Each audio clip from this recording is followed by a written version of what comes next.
कितना ज़रूरी है डेंटल चेकअप? ये हमें बहुत बड़ा मिथ मानते हैं कि नहीं नहीं दांतों को नहीं दिखाना है। क्यों?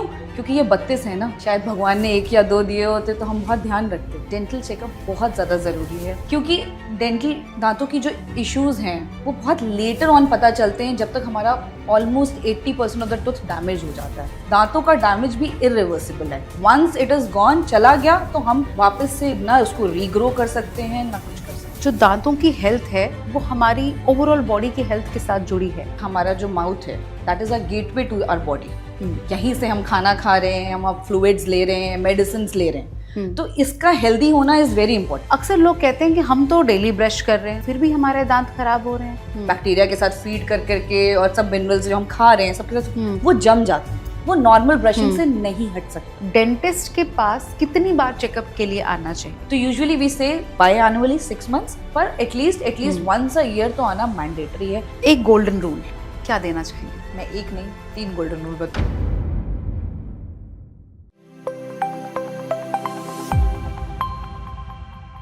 क्या आपने कभी सोचा है कि आपके दांत सिर्फ मुस्कुराने के लिए नहीं बल्कि आपकी पूरी सेहत के पहरेदार हैं?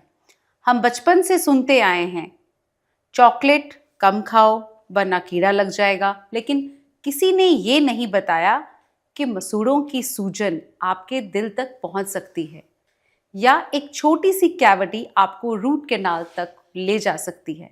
नमस्कार, मैं doctor Sheetal Rajdan, clinical consultant Felix hospitals. आज का एपिसोड आपकी मुस्कान को सिर्फ सफ़ेद नहीं बल्कि मजबूत और लंबी उम्र देने वाला है। और इस पर बात करने के लिए आज हमारे साथ हैं जानी मानी dental expert doctor Aditi Narad. Doctor Aditi, welcome in our Felix talk. Thank you so much. Doctor साहब, हमने अक्सर देखा लोग अपने दांतों से मुझे लगता है उतना प्यार नहीं करते, क्योंकि जिस तरीके से हेल्थ चेकअप्स होते हैं, अपनी ब्लड इन्वेस्टिगेशंस होती हैं, उस तरीके से जब तक कि आपके दांत में कभी पेन ना हो तब तक आप कभी किसी डेंटल सर्जन के पास या मतलब डॉक्टर्स के पास जाते ही नहीं हैं। सो इसमें कितनी सच्चाई है और कितना ज़रूरी है dental checkup? Doctor Sheetal, this is very true कि हम लोग जाते नहीं हैं। ये हमें बहुत बड़ा मिथ मानते हैं कि नहीं नहीं दांतों को नहीं दिखाना है। क्यों? क्योंकि ये 32 है ना, शायद भगवान ने 1 या 2 दिए होते तो हम बहुत ध्यान रखते। पर नहीं, डेंटल चेकअप बहुत ज़्यादा ज़रूरी है क्योंकि डेंटल दांतों की जो इश्यूज़ हैं वो बहुत लेटर ऑन पता चलते हैं, जब तक हमारा almost 80% of the tooth damage हो जाता है। तो अगर हम रेगुलर चेकअप्स नहीं कराएंगे तो कैविटी स्टार्ट हुई है कि नहीं हुई है, गम्स में इन्फेक्शंस हुए हैं कि नहीं हुए हैं, वो पता ही नहीं चलते। क्योंकि इनिशियली पेशेंट को, या हम नॉर्मल कभी खाना फंस गया तो ठीक है, दांत में थोड़ी सेंसिटिविटी हो गई, चलो वो तो चली जाएगी, ये टूथपेस्ट यूज़ कर लेते हैं, टूथपिक मार लेते हैं, खाना निकल जाएगा। तो हम इन चीज़ों को बहुत ज़्यादा रेगुलरली अवॉइड करते हैं। पर ये हमारे लिए बहुत एक अलार्मिंग सिचुएशन है, क्योंकि अगर कोई चीज़ फंस रही है, हमारे फूड लॉजमेंट हो रहा है या सेंसिटिविटी हो रही है, तो कुछ ना कुछ तो डैमेज हो रहा है ना टीथ में। लेकिन अगर उसको हम ऐसे ही इग्नोर करते रहेंगे तो हमें पता ही नहीं चलेगा। इसलिए preventive dentistry, prevention is better than cure. तो जितना अर्ली टाइम उसको हम डिटेक्ट कर लेंगे, जैसे कैंसर या डायबिटीज अगर बहुत लेटर स्टेज में पता चलती है, तो उसको प्रिवेंट करना, उसको वहीं रोकना is very difficult. It is a irreversible damage. Likewise दांतों का डैमेज भी इरिवर्सिबल है। वंस इट इज गॉन, चला गया, तो हम वापस से ना उसको रीग्रो कर सकते हैं ना कुछ कर सकते हैं, कुछ नहीं कर सकते। इसलिए टाइमली चेकअप्स कराने बहुत ज़रूरी हैं। डॉक्टर साहब, मैंने कहीं पढ़ा था कि आपकी जो दांतों की हेल्थ है वो हमारी ओवरऑल बॉडी की हेल्थ के साथ जुड़ी है। बहुत बार हमने सुना है कि उसके जबड़े में दर्द था, दांत में दर्द था, फिर एकदम से हार्ट अटैक आ गया। तो इसका क्या कनेक्शन है आपस में? जैसे इट इज़ ऑलवेज सेड कि हमारा जो माउथ है that is a gateway to our body. यहीं से हम खाना खा रहे हैं, हम अब फ्लूइड्स ले रहे हैं, मेडिसिन ले रहे हैं, तो इसका हेल्दी होना इज़ वेरी इंपॉर्टेंट। हमारे मुंह में thousands and crores of bacterias होते हैं। अब वो बैक्टीरिया हेल्दी हैं, अनहेल्दी हैं, वो डिपेंड करता है हमारी हाइजीन कैसी है, हमारी प्रॉब्लम्स कैसे, हमारी बॉडी के इश्यूज क्या चल रहे हैं। तो वही बैक्टीरियाज जब हम उसका ध्यान नहीं रखेंगे, कैविटीज हो रही हैं, मतलब गम्स में इतना ज़्यादा इन्फ्लेमेशन है, तो वो ट्रैवल करेंगे ना ब्लड स्ट्रीम के through, because it is connected to our body. वो ट्रैवल करेंगे ब्लड स्ट्रीम के थ्रू, हमारे हार्ट के वॉल्स को इफेक्ट करेंगे, तो डेफिनेटली हार्ट डैमेज होगा। एंड लाइकवाइज डायबिटिक पेशेंट में ऑलरेडी वी नो कि हीलिंग इज वेरी स्लो, तो गम्स के इश्यूज बहुत होते हैं डायबिटिक पेशेंट्स में, इन्फ्लेमेशन रहती है, मुंह से स्मेल आती है। तो अगर ये सब this is all because of bad bacterias, our body is telling कि हमारे लिए कुछ, हमारे बॉडी के अंदर कुछ अच्छा नहीं चल रहा है, एंड ये टीथ हमारे फर्स्ट साइन हैं। अगर हम इनको नहीं अच्छे से देखेंगे, ध्यान करेंगे, तो वो सारे बैक्टीरियाज ट्रैवल कर रहे हैं ब्लड स्ट्रीम में and it is causing damage. तो डेफिनेटली हार्ट अटैक्स हैं, डायबिटिक इश्यूज हैं, ये सब शुगर कंट्रोल ही नहीं होगी, बिकॉज कैसे कंट्रोल होगी, इतना इन्फेक्शन है बॉडी में। वही इन्फेक्शन हमें लगता है कहीं बॉडी में कहीं और है, नहीं, वो गम्स में इन्फेक्शन है, गम्स में वो हील हो ही नहीं रहा है, तो इसीलिए वो प्रॉब्लम देता है। सो ओवरऑल बॉडी हेल्थ जो है वो हमारे शुरुआत ही हमारी मुंह से हो रही है। This is the gateway, right, जो आपने जो हम कुछ खा रहे हैं, अच्छी चीज भी खा रहे हैं, अगर वो बैक्टीरिया के साथ मिक्स हो रही है तो वो खराब ही हो रही है हमारी। सो डॉक्टर साहब, जैसे आपने बात की कैविटी की, तो बचपन से हमने सुना कि ऐसे मत खाओ, चॉकलेट मत खाओ, कीड़ा लग जाएगा, कैविटी हो जाएगी। तो ये कीड़ा लगना आखिर क्या है? क्या सच में कोई कीड़ा होता है? नहीं, इसको हम वैसे नॉर्मली कीड़ा, तो मतलब कीड़ा नॉर्मली बोलते हैं, पर कीड़ा होता नहीं है, कोई ऐसे ट्रैवल नहीं कर रहा होता है कीड़ा। इट इज बेसिकली जो बैक्टीरिया हैं हमारे मुंह में, हेल्दी या अनहेल्दी बैक्टीरिया जो भी हैं, जो भी हम खाना खा रहे हैं, वो शुगर, स्टार्च के फॉर्म में ही होता है, बेसिकली कार्बोहाइड्रेट, सब every form of food we take. तो ये बैक्टीरियाज उस शुगर पे फीड करते हैं। जब वो फीड करते हैं उस पे, तो they convert that sugar into an acid. वही एसिड, अब कोई भी आप, it is very normally said, कोई एसिडिक चीज है तो वो डैमेज तो करेगी ना। तो हमारे टीथ में 3 लेयर्स होती हैं। इनामल होता है सबसे ऊपर, फिर डेंटिन होता है, देन कम्स आर नर्व्स, जिसको हम पल्प बोलते हैं मेडिकल लैंग्वेज में। तो अब आप इमेजिन करो, आपका मुंह में बहुत ज्यादा एसिडिक, बिकॉज हमने खाना खाया, स्टार्च लिया, बैक्टीरियाज हैं उन्होंने उस पर फीड किया, एसिडिक इन्वायरमेंट हो गया अंदर। तो अब वो एसिडिक इन्वायरमेंट हमारे एनामल को इरोड कर देगा, खराब करेगा। तो वो उसकी वजह से क्या होता है, this is a chemical process. वो स्टार्ट होता है, एनामल खराब होना शुरू होता है, फिर वो डेंटिन पे जाते हैं, फिर वो पल्प पे जाते हैं। जब वो नर्व पे जाते हैं तब पेशेंट आते हैं, आज तो मैं रात भर सो नहीं पाया, हाँ। मुझे बहुत ज्यादा पेन हो रहा है। तो ऐसा नहीं है वो कीड़ा ट्रैवल किया, नहीं, it is a chemical process जो धीरे धीरे लेयर्स को डैमेज कर रहा है। मैं भी डॉक्टर साहब आपके पास एक बार आई थी अपने दांतों के दर्द के साथ, वो भी तब जाके जब मुझे पूरी रात नींद नहीं आई। बहुत पेन किलर्स खाने के बाद जब मुझे लगा अब कुछ तो गड़बड़ है, तो फिर हम आते हैं। तो ये तो सच्चाई है। सो चलिए, एक और हमने टर्म सुनी है, जैसे प्लेक और टार्टर। सो अक्सर लोग कहते हैं कि हम तो डेली ब्रश कर रहे हैं, तो फिर भी हमारे दांत खराब हो रहे हैं, फिर भी बदबू आ रही है, फिर भी कुछ ना कुछ प्रॉब्लम हो रही है। तो ये दोनों वर्ड्स में क्या डिफरेंस है? जैसे पेशेंट्स आते हैं, बोलते हैं, जैसे हम बहुत कॉस्टली कपड़े लेते हैं तो हम ड्राई क्लीनिंग के लिए देते हैं ना साल में एक बार, क्योंकि हमें उसकी एक्स्ट्रा केयर करनी होती है। तो ये भगवान ने तो हमें बहुत प्यारी चीज दी है, इसी से हम स्माइल कर रहे हैं, इसी से हम खाना खा पा रहे हैं। तो इसे तो बहुत ज्यादा, मतलब गोल्ड से भी ज्यादा संभाल के रखना है। तो प्लाग क्या है? प्लाग एक, बिकॉज हमारे मुंह में सलाइवा होता है, सलाइवा की वजह से जो हमारे टीथ हैं उस पर एक सॉफ्ट स्टिकी लेयर बनती है, दैट इज कॉल्ड प्लाग। वो हम जब रेगुलर ब्रशिंग करते हैं तो वो हट जाती है आराम से। लेकिन यही इसका मिनरलाइज्ड फॉर्म जो होता है, दैट इज टार्टर। अब टार्टर क्या है? वो जो हमारे बेसिकली जो हमारे टूथ के स्ट्रक्चर्स हैं, तो उसमें जो क्रेवाइसेस हैं वहाँ पे जाके इट एक्यूमुलेट्स बैक्टीरिया के साथ फीड कर करके, और सब मिनरल्स जो हम खा रहे हैं सबके साथ वो जम जाता है। वो नॉर्मल ब्रशिंग से नहीं हट सकता। तो इसीलिए कहा जाता है कि डेंटिस्ट के पास जरूर जाइए, एटलीस्ट वंस अ ईयर या ट्वाइस अ ईयर जरूर जाइए, एंड एक प्रोफेशनल क्लीनिंग कराइए। बिकॉज वो चीज़ ऐसी है जो आप नॉर्मल ब्रशिंग से आप रिमूव नहीं कर सकते। उसके लिए आपको एक प्रोफेशनल क्लीनिंग एंड स्केलिंग चाहिए ही चाहिए। ओके डॉक्टर साहब, अब बात करते हैं एक सिनेरियो की। मेरी एक फ्रेंड है जो अक्सर कंप्लेन करती हैं कि वो ब्रश करती हैं, वो डेली ब्रश करती हैं, बट सिंक में ब्रश करते हुए ब्लीडिंग होती है उसके बाद। सो गम्स में से जो ब्लीडिंग है, क्या वो कोई सीरियस इशू है? Definitely it is a serious issue, क्योंकि नॉर्मल जो हेल्दी गम्स हैं वो कभी ब्लीड नहीं करेंगे।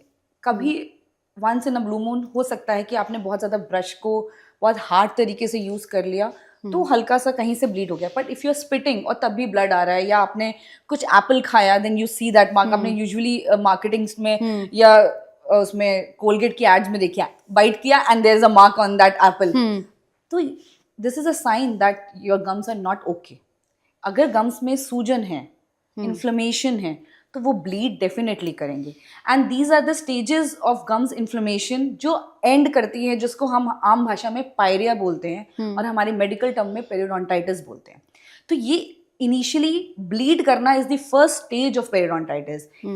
ये धीरे धीरे प्रोग्रेस करेगा बिकॉज इन्फ्लेमेशन है, बैक्टीरिया फीड कर रहे हैं, वो धीरे धीरे गम्स को और इन्फ्लेम करेंगे। गम्स के नीचे हमारे टीथ जो बोन है जिसमें हमारे टीथ फिक्स्ड हैं उसको इफेक्ट करेगा, बोन को खराब करेगा, टीथ लूज होने लग जाएंगे। तो बहुत ज्यादा पेशेंट आते हैं, जी हमें तो पायरिया लग गया, हमारे दांत लूज हो गए।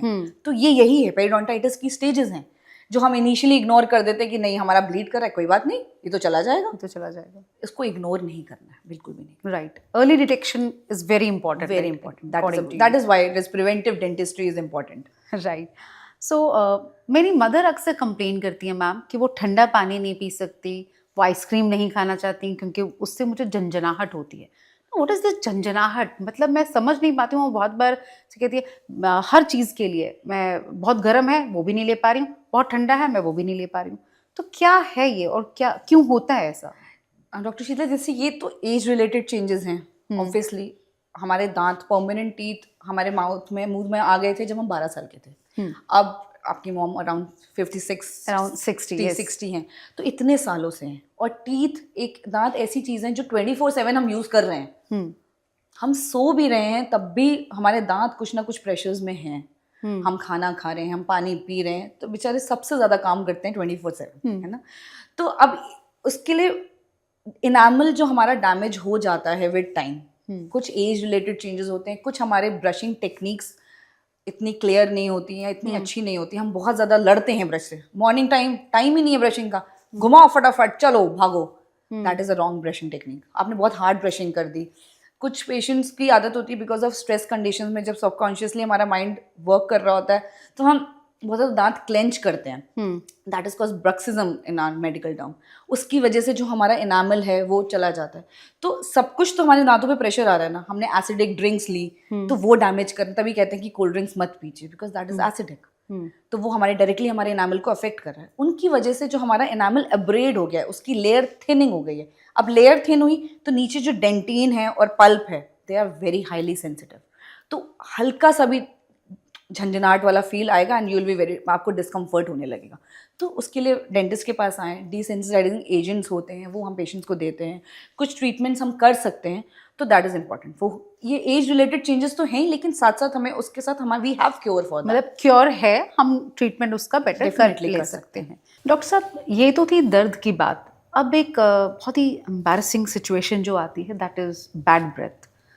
मुंह से अक्सर बहुत सारे लोग हैं जिनके बदबू कंटिन्यू रहती है डिस्पाइट ऑफ डूइंग ब्रश।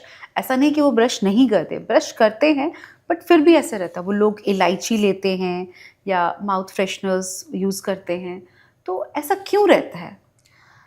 इसके ना बहुत सारे रीजंस हो सकते हैं। जैसे आपने सुना होगा, दांत अच्छे तो आंत अच्छी, है ना। हमारा डाइजेस्टिव, अगर हम अच्छे से अपने दांतों का ध्यान रख रहे हैं, कोई बैक्टीरियल नहीं है बहुत ज़्यादा, तो हमारे डाइजेस्टिव सिस्टम्स भी बेटर होते हैं। ये भी आपने देखा होगा कि ओल्ड एज में ना लोगों को डाइजेस्टिव इश्यूज बहुत ज़्यादा होते हैं। क्यों होते हैं? क्योंकि दांत आधे जा चुके होते हैं, कुछ वापस से आपने लगवाने नहीं। कुछ बहुत से पेशेंट आते हैं जिनके मुंह में दांत ही नहीं है, बस वो खा रहे हैं। आप च्यू नहीं करोगे तो डाइजेस्टिव इश्यूज स्टार्ट हो जाएंगे।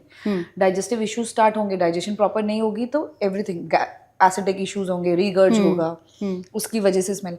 तो हालिटोसिस, बैड ब्रेथ के बहुत रीजंस हो सकते हैं। One of the reason is bad gut. Secondly it can be tooth decay, cavity है, गम्स में इन्फ्लेमेशन है जो हम बहुत ज़्यादा इग्नोर कर रहे हैं। हमने टंग अच्छे से क्लीन नहीं किया है, हमने ब्रशिंग सिर्फ 10-20, अगर हम आइडली चेक करें तो 10 to 20 सेकेंड्स से ऊपर की जनरल पॉपुलेशन ब्रशिंग करती है। कोई प्रॉपर 2 मिनट्स की ब्रशिंग करता ही नहीं है। आप 2 मिनट्स की ब्रशिंग करो, अच्छे से सारे सर्फेसेस क्लीन करो, अपने टंग को अच्छे से क्लीन करो, तो 90% केसेस में हालिटोसिस ख़त्म हो जाता है। फिर आता है कि आप डेंटिस्ट के पास जाइए, फिर भी अगर आपको है तो वो चेक होगा कि कोई टूथ डिके तो नहीं है, खाना बार बार कहीं फंस तो नहीं रहा है, कोई कैविटी तो नहीं हुई है, गम्स में इन्फ्लेमेशन नहीं है। वो सब हम डेंटिस्ट के पास जाने से ही कंफर्म होता है। एंड थर्डली, कोई कोमॉर्बिड कंडीशन, जैसे डायबिटिक पेशेंट्स के मुंह से स्मेल आती है because their body condition is such like that, तो उनके गम्स अच्छे नहीं हैं, तो उसकी वजह से स्मेल आती है। तो ये काफ़ी सारे रीजंस हो सकते हैं, लेकिन हाँ definitely gut health, tooth decay, ये हमारे मेजर इश्यूज हैं। सो अगला सिनेरियो आता है कि पेशेंट तो आ गया ओपीडी में, अक्सर उनका ये रहता है कि डॉक्टर साहब ने एक्सरे लिख दिया।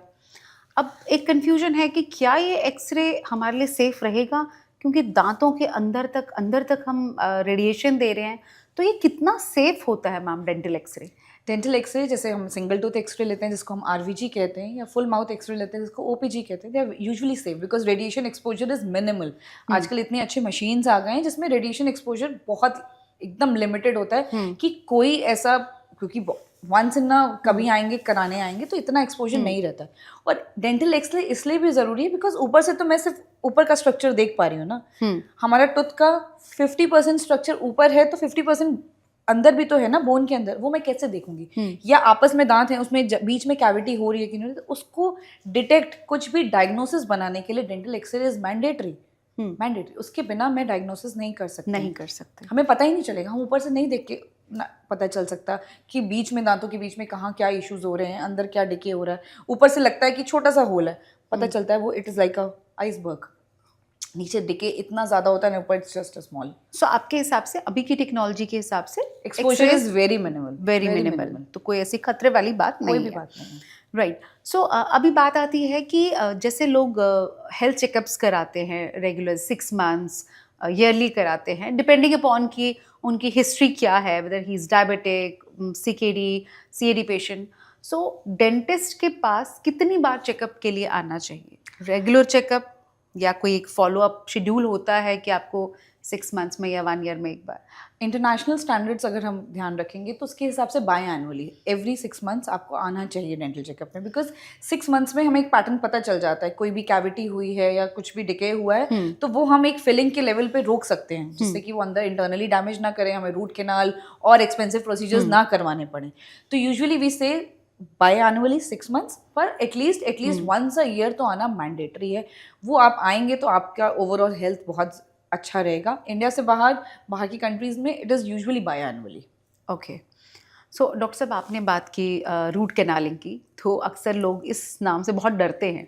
उनको ऐसा लगता है कि दांतों के अंदर कुछ कैनाल, मतलब क्या हो रहा है, क्या चलने वाला है, बहुत पेनफुल होता है। सो अभी की टेक्नोलॉजी के हिसाब से कितना मतलब पेनलेस होता है? क्या ये बिल्कुल पेनलेस रहता है? डेफिनेटली बिल्कुल पेनलेस है। पहले एक्चुअली रूट कैनाल हमारे पास इतने हायर स्टैंडर्ड्स भी नहीं थे, इतना एडवांस टेक्नोलॉजी भी नहीं थी, तो रूट कैनाल में एक तो टाइम भी बहुत लगता था, 5, 6, 7 सिटिंग्स लग जाती थी।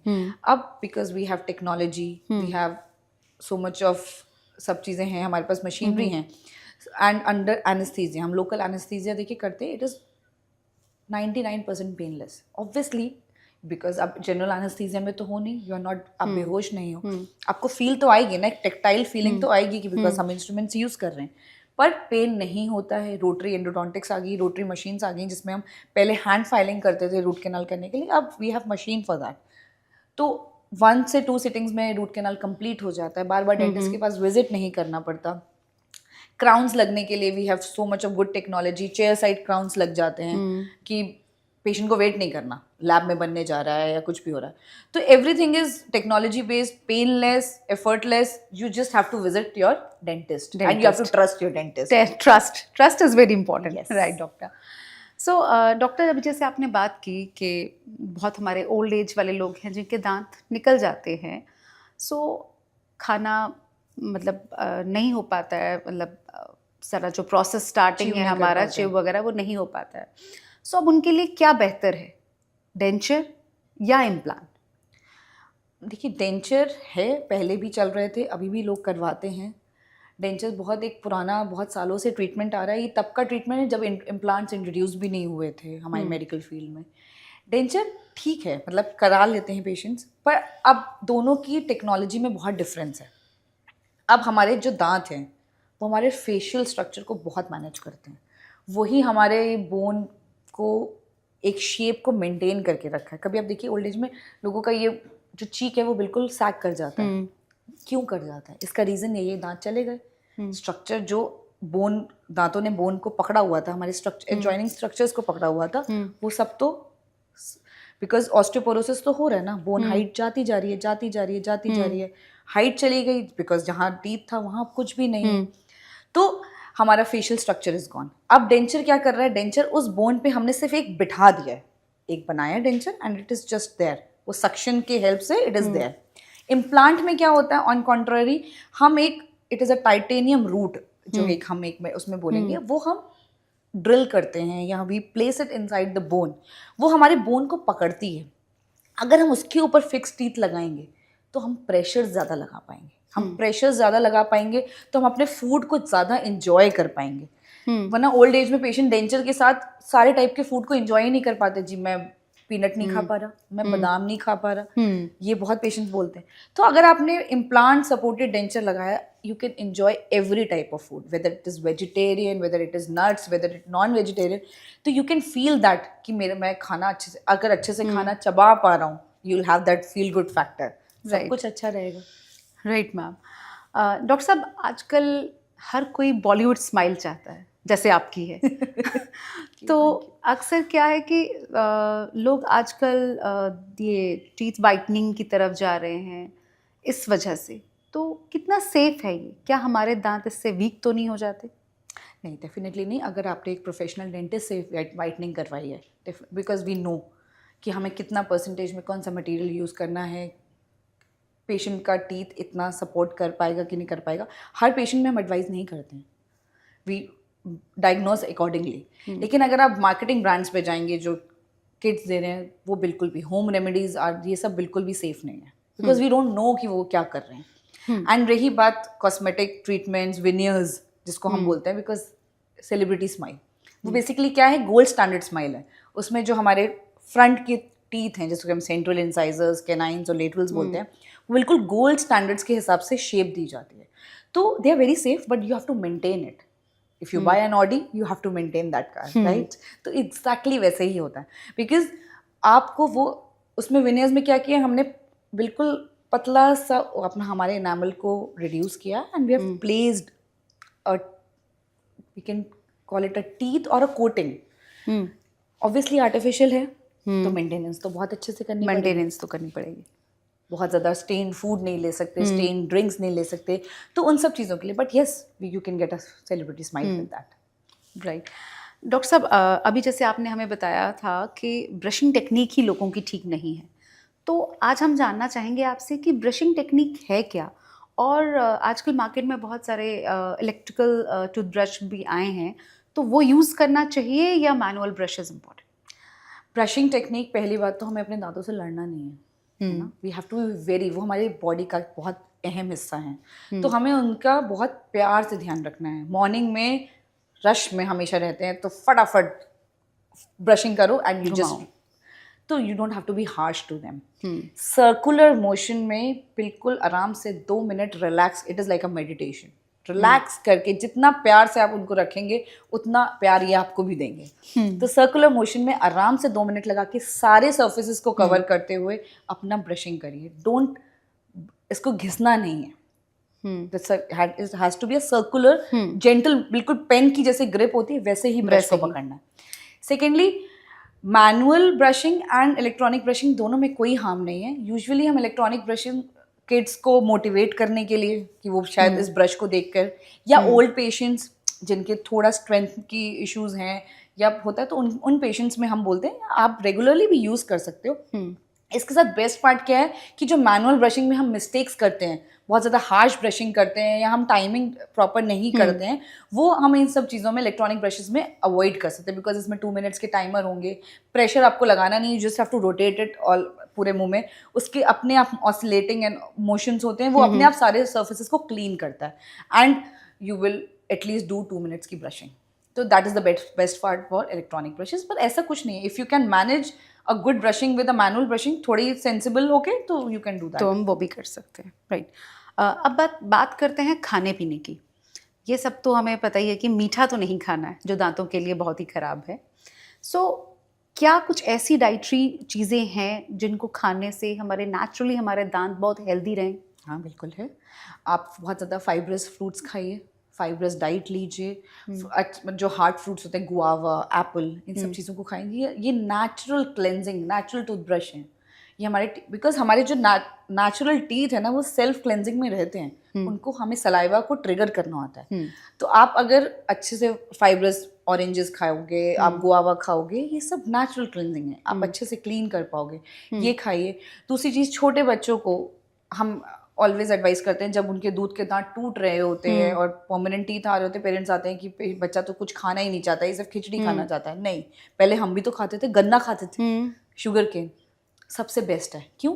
क्योंकि वो गम्स को मसाज करता है सेल्फ, तो इरप्शन और इजी हो जाते हैं। तो हार्ड फ्रूट्स खाने, सेल्फ क्लेंजिंग, सलाइवा को ट्रिगर करना, फाइब्रस डाइट लेना, lots and lots of fluids लेना, कोकोनट वाटर लीजिए, जूसेस लीजिए, पानी पीते रहिए।